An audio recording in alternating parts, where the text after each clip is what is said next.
Good morning, New Zealand and the world. A little bit later than I'd hoped to join you, but here we are, 10:46 on Sunday morning, the 9th of October, the day after the local body elections closed and results came flowing in.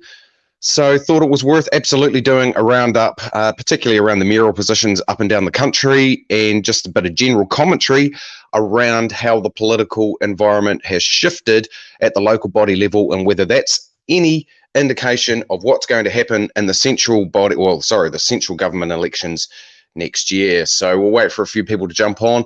Thanks anyone that takes the time to do so in Christchurch. It is a beautiful day after that wintry week that we had here down south and obviously flew through up north Wellington and the central North Island. We've got a gorgeous 20-degree sunny day. It's already starting to warm up at 10:48. We are looking forward to getting out in amongst that. But yes, we have got some local election stuff to cover off first. Hello, Helen in Dunedin. My hood. My parents on their way back down there had the family up from Dunedin this weekend, which was lovely. We talked a lot of politics as we do in our family. Good day, Heidi. Awesome to have you on. Really, really cool. So I don't know how much mainstream media coverage that all you peeps out there have consumed around the local body elections, but I've tried to disseminate some of that, and we're going to cover off the basics around the mayoral positions across the country, as well as a bit of commentary as well for those that are joining us. Morena, Lib, awesome to have you on. So if you haven't, hello, Barb. If you haven't caught any of the mainstream media coverage, then here's where you're going to get the lowdown. So let's dive into it. So council elections, otherwise known as local body elections, closed across the country yesterday at 12 noon with a voter turnout of around 40%. This is down on previous years. It sounds like a low number when you say 40% of eligible voters, which is a point I find particularly interesting, considering the concerted effort. Now, this is from all sides of the media aisles, both mainstream and alternative media.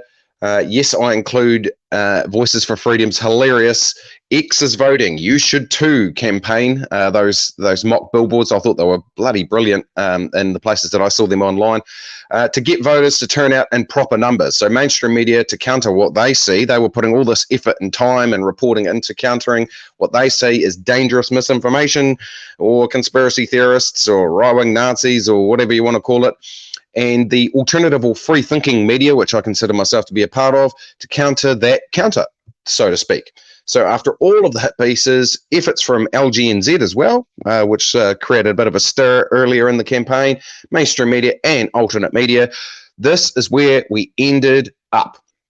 So there are new mayors in Auckland, Wellington, Christchurch, Dunedin and Invercargill. Of New Zealand's 6 biggest cities, only Hamilton kept the incumbent in, with Paula Southgate re-elected. Auckland's Wayne Brown triumphed over Jacinda Ardern-endorsed Efeso Collins. I couldn't believe that post that I saw and commented fairly strongly on it on the Bookface around her public endorsement of Efeso Collins. Maybe it was fairly late in the piece whether it had any actual effect or not. I would think it possibly would, with the discontent towards the Labour government across New Zealand at the moment. But anyway, Wayne Brown triumphed over Efeso Collins by 55,000 votes in these low turnout times. That's a huge win. A property developer and company director, Wayne Brown, has indicated he does not feel strongly that further action to prevent climate change is required in his term in the City of Sales, but is interested in responding to how the city would deal with its effects.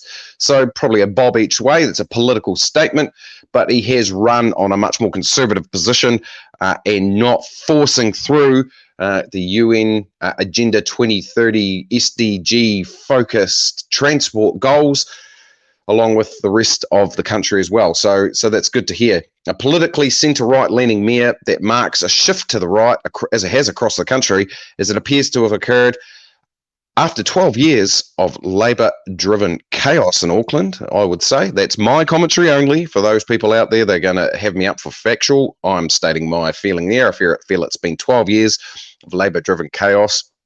Phil Goff, the most recent one there, which Wayne Brown has vowed to fix throughout his, noting throughout his campaign that the city is broken and he wants to clean it up.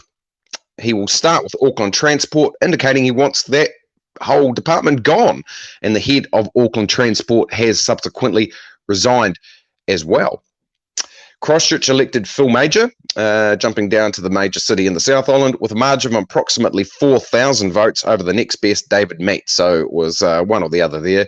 I personally think, as a Christchurch resident of 20 plus years, we didn't have the greatest options for mayor, especially when you broke it down to the two leading candidates. Phil has vowed to remove party politics from the council chambers after an extended period of Labor-driven People's Choice candidates following the central government's lead by spending like crazy in Christchurch on things that the majority of the population does not want. So good to hear that he's saying that, but we shall see. He is a businessman and, of course, a politician, so take that with a grain of salt. The overall look of the CCC, Christchurch City Council, is far more right of centre now, and I would hope this brings back some fiscal sense to proceedings, although I'm not holding my breath. Major is, after all, just another businessman who does enjoy a bit of power. It would have been great to see someone from outside the political and corporate system altogether come in and lead for the people. But here we are, lesser of two evils. By the looks of things, at least he will be fiscally sound. Wellington was the city that bucked the trend of the shift to the right across the country by electing former Green Party staffer Tory Whanau to the position of mayor in what the mainstream media is calling a landslide, in so much as you can call that with an STV system in place in Wellington. So that's where you got to rank candidates.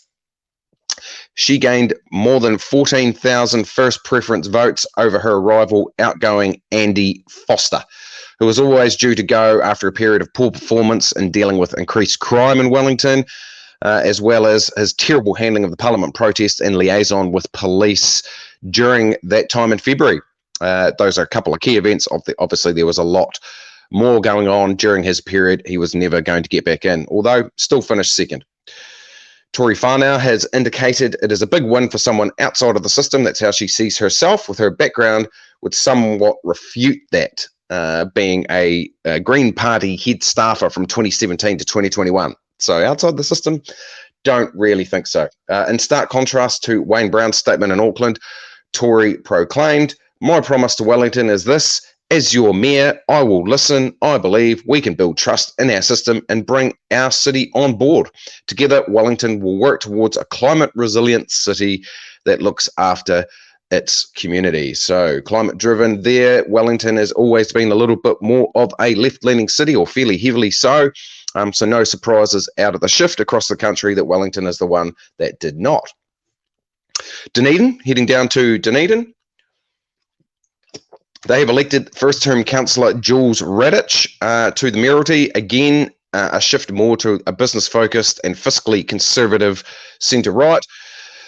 Ousting previous mayor Aaron Kewen altogether from the council with his arrogance, he did not run from a council for even a council seat. That's how I would see it, and that's potentially his own undoing and being involved in local body politics altogether.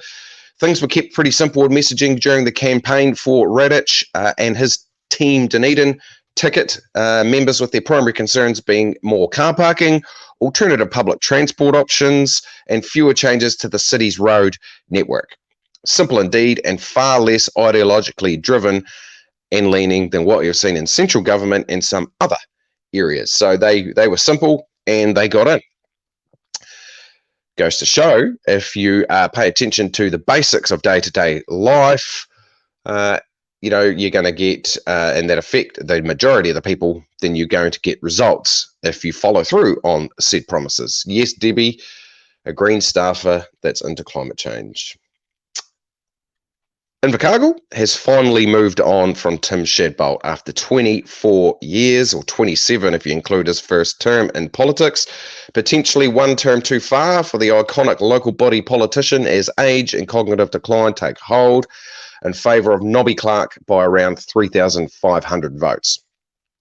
Things once again were kept pretty simple down there, with the new mayor indicating the museum is the biggie for us. I campaigned on that, he said. Well, much of his further comments were centred around outgoing mayor Tim Shadbolt and his victory, media comments, who didn't even get a seat on the council, failing in his bid there also. There is one council where the shift is potentially, this is one council, I should say, where the shift is potentially more centre than to the right per se, although more conservative, as most candidates and the mayor himself appear rather centre aligned. So yeah, all positive, all positivity, love and light to legend Tim Shadbolt.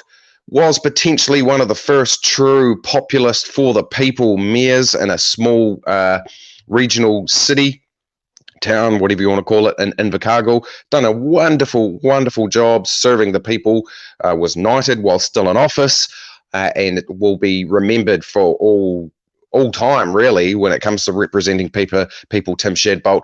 As I say, potentially he could have made a sharper call and bowed out last election, but here we are. He will get respect now that he is no longer in the council. Expect there to be much more coverage of his time in council with such a tenure. Hamilton held on to, I'm not jumping across here, nope. Hamilton held on to Paula Southgate as mayor, winning by a slim margin over her nearest rival, Jeff Taylor, who was her deputy during the last term. So he had a crack at the mayoralty this term and came second. There are obviously hundreds of other candidates elected and a sweeping change across all major council positions. And I was personally happy, as I said earlier, to see a number of People's Choice Labour-aligned candidates in the CCC ousted in favour of either right-leaning independents or true independents. So congratulations to all the candidates and true Kiwis we had on Kiwi Voice over the period of the campaign. For the campaigns that we ran, we didn't get much success here in Christchurch, unfortunately, but we did have a friend of the show, Jaspreet Bopari, down elected to the Southland District Council. So congratulations to Jaspreet. Lee Vandervis in Dunedin, who was on the show also, and that seems to be an ongoing popular interview. He has been re-elected to his council seat as well, was unsuccessful in his mayoral campaign. As well as others as results continue to trickle in. I see that stuff has already come out, stuff.co.nz, our favourite publication here on Kiwi Voice, and tried to slander those free-thinking candidates that did have success. So they've been elected in democratically, and stuff is still immediately on the day or day after election results come in, they're having a crack. With over a dozen Kiwis that Stuff has based a lot of their election meddling hit pieces on being elected. I would suspect that the super nice Andrea Vance and others in the local politics team at stuff.co.nz will be doing their best throughout the next 3 years to make these councillors' jobs as difficult as they possibly can, which to me is a real concern, but it's only a prediction. I hope that I'm wrong. I hope they see some scruples and actually shift to more unbiased, straightforward reporting. Also, at a time when $370 million of taxpayers' money is going to be spent on the massive TVNZ and Radio New Zealand merger, the shape of coverage of politics over the coming years as the political environment swings to the right after years of damage from the left, as is happening across the world, will be critical.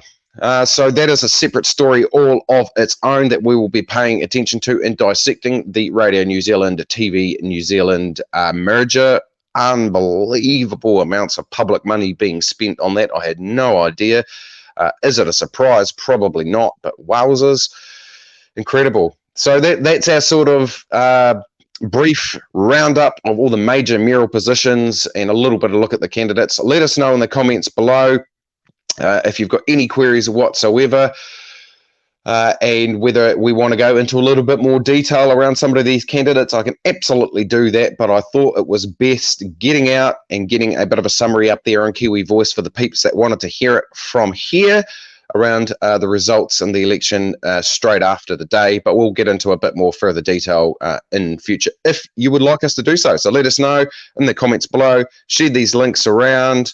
If you're watching this on YouTube, which we will get up there after this has been posted live, then by all means hit that subscribe button. If you enjoy what we're doing, send some stars our way. Thanks everyone for tuning in. I've really enjoyed putting that together. Keep an eye on the page for more breakdowns, etc., as I said, of that merger. But for now, team, before we do that, let's have a look at some of these comments. It's probably something I was going to launch into the close, but let's have a look at some of these comments. A couple of independents, stuff is provided, yep.